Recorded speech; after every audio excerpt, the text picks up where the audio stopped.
Students now we are going to solve exercise 10.1। चलिए पहली problem देखते हैं।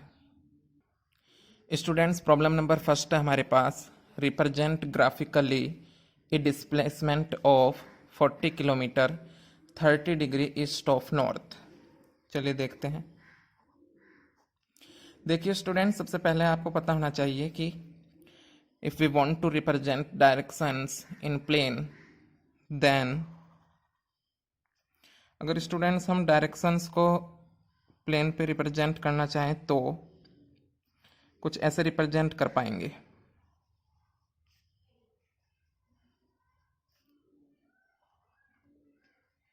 ठीक है, ये रिप्रेजेंट करता है नॉर्थ डायरेक्शन को, क्लियर।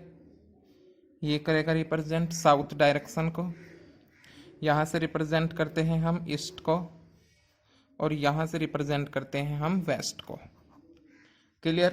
अब प्रॉब्लम देखते हैं। प्रॉब्लम में कहा है कि रिप्रेजेंट करना है डिस्प्लेसमेंट 40 किलोमीटर। डिस्प्लेसमेंट कितना होगा? 40 किलोमीटर, और वो भी 30 डिग्री ईस्ट ऑफ नॉर्थ, यानी नॉर्थ का 30 डिग्री ईस्ट। ओके, यहाँ पर हम एक स्केल लेट करते हैं, लेट स्केल, क्योंकि 40 किलोमीटर को पेपर पे रिप्रेजेंट करना तो पॉसिबल नहीं है, इसलिए हम यूज़ करेंगे स्केल का। स्केल क्या लिया हमने? हम स्केल मान लेते हैं कि ये एक यूनिट इक्वल है 10 किलोमीटर के। ओके स्टूडेंट, समझ रहे हैं आप? ये एक यूनिट इक्वल है 10 किलोमीटर के।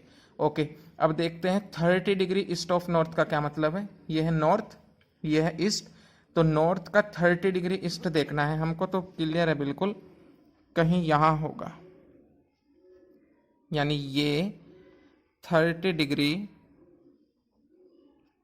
क्या है? ईस्ट ऑफ नॉर्थ, क्लियर बिल्कुल। ओके, अब हमने माना था ये स्केल 10 का, तो मान लेते हैं एक ये, फिर एक ये, 2 3, और ये हो गया आपका 4th। तो ये डिस्प्लेसमेंट कितना हुआ? 40 किलोमीटर। ध्यान से देखना, ये ओरिजिन है, यहाँ से यहाँ तक 1, फिर 2, फिर ऐसे ही 3, और ऐसे ही 4, तो 4 हो गए, यानी 10 10 20 10 30 10 40।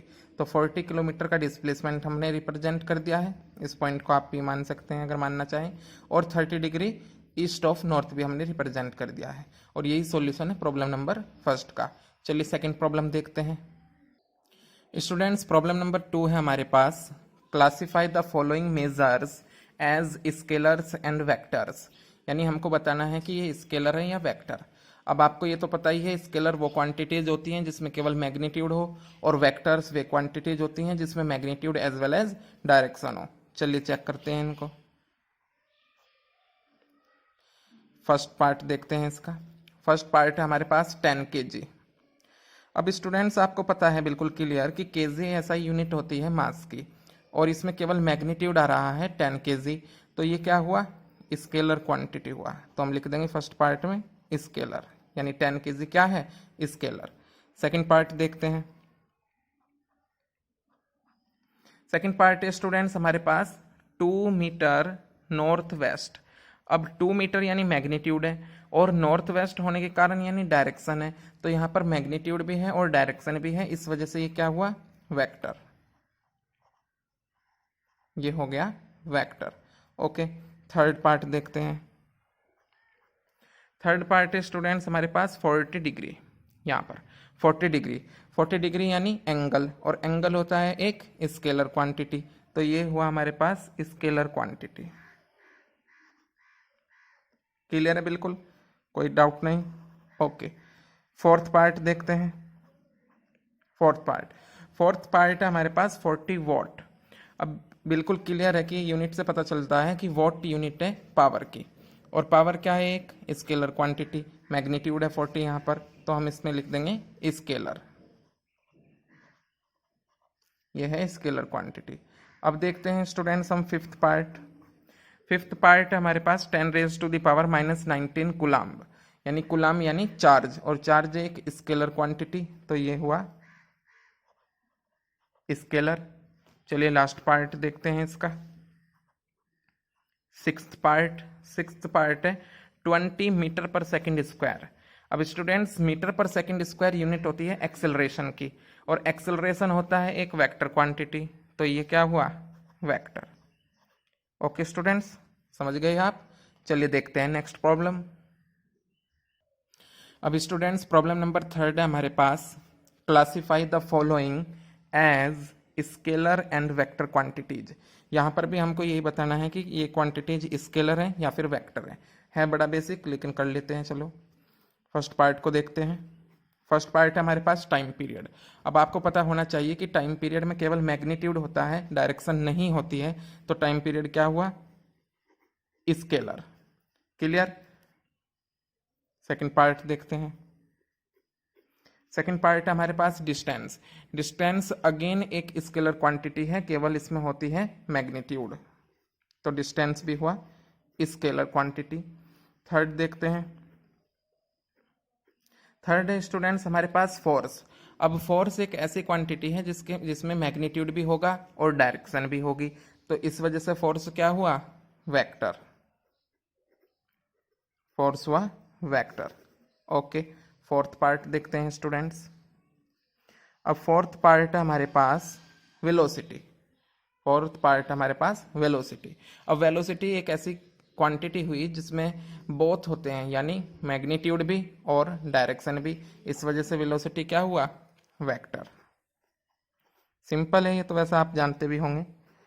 ओके, फिफ्थ पार्ट है हमारे पास वर्क डन।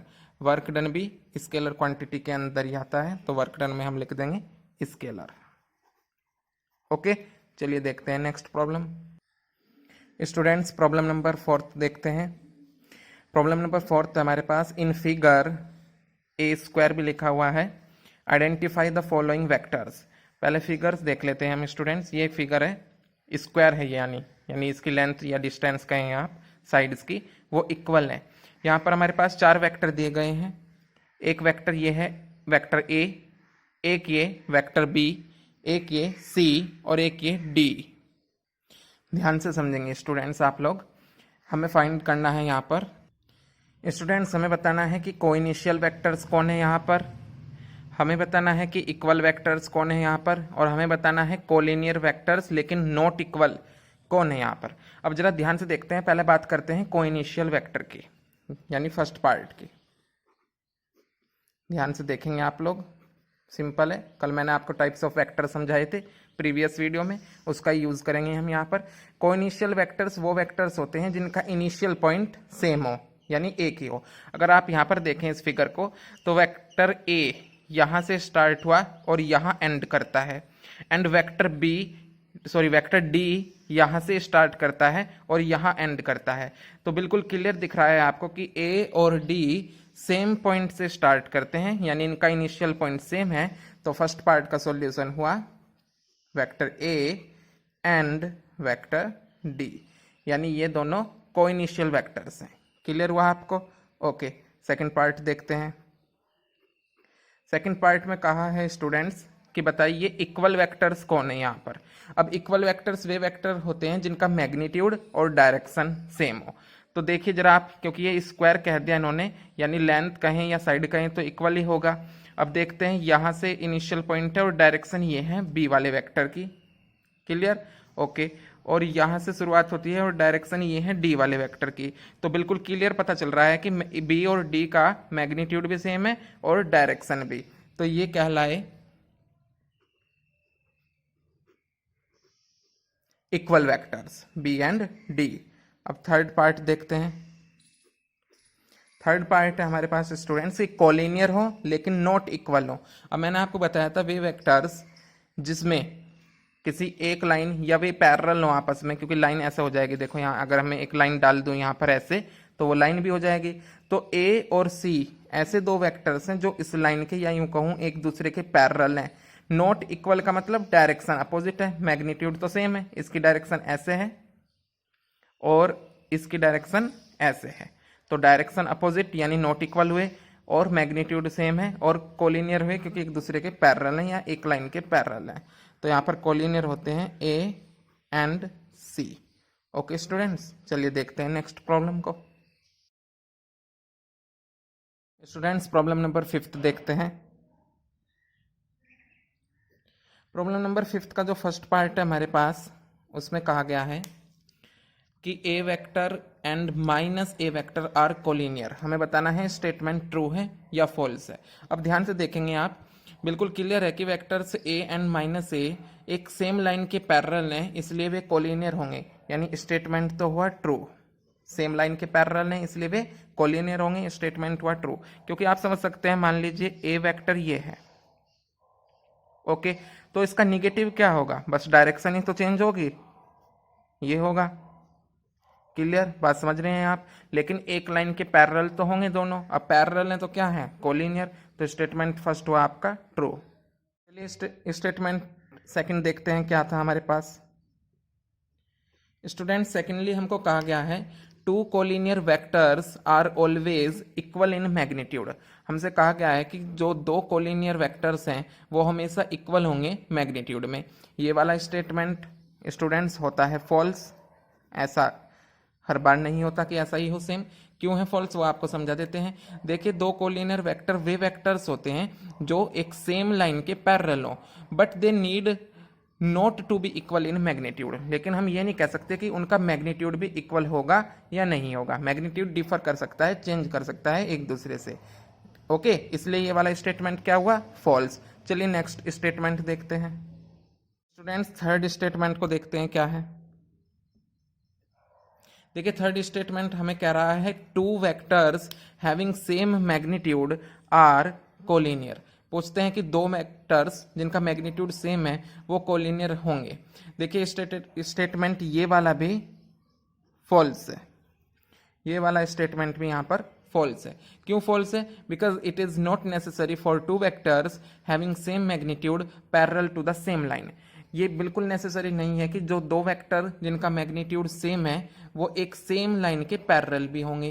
तो ऐसा नेसेसरी नहीं होने के कारण हम कहेंगे कि स्टेटमेंट फॉल्स है। ओके, चलिए नेक्स्ट स्टेटमेंट को देखते हैं। Students, next statement fourth last statement है यहाँ पर ट्रू फॉल्स का।